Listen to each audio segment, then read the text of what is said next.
প্রথম স্ত্রীকে না জানিয়ে দ্বিতীয় বিয়ে করেন মুজিবুর রহমান পান্না নামের এক স্কুল শিক্ষক।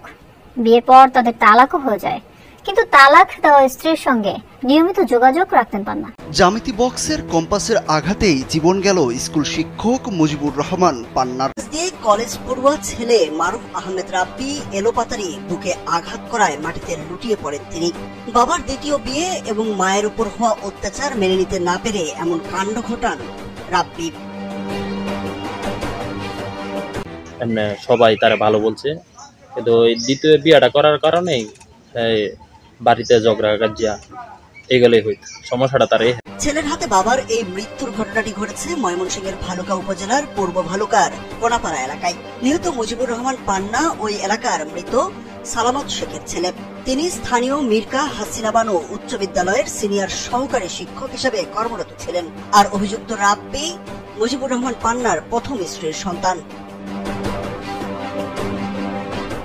স্থানীয়রা জানান, মুজিবুর রহমান পান্না দ্বিতীয় বিয়ে করায় অনেকদিন থেকেই তাদের পারিবারিক কলহ চলে আসছিল।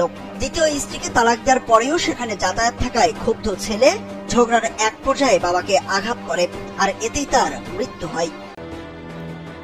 এই দুর্ঘটনাটা ঘটছে হয়তো তার পারিবারিক কোনো কলহের জন্য এই দুর্ঘটনাটা ঘটছে।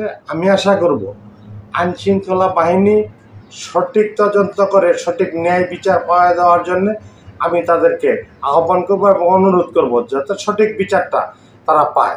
তাই সে স্বীকার করে, তার স্বীকারোক্তি মোতাবেক সে জ্যামিতি বক্সের কাটা কম্পাস দিয়ে তাকে আঘাত করেছে বলে আমাদের কাছে স্বীকার করে, এবং আসামিকে আমরা বিজ্ঞ আদালতে সোপর্দ করেছি।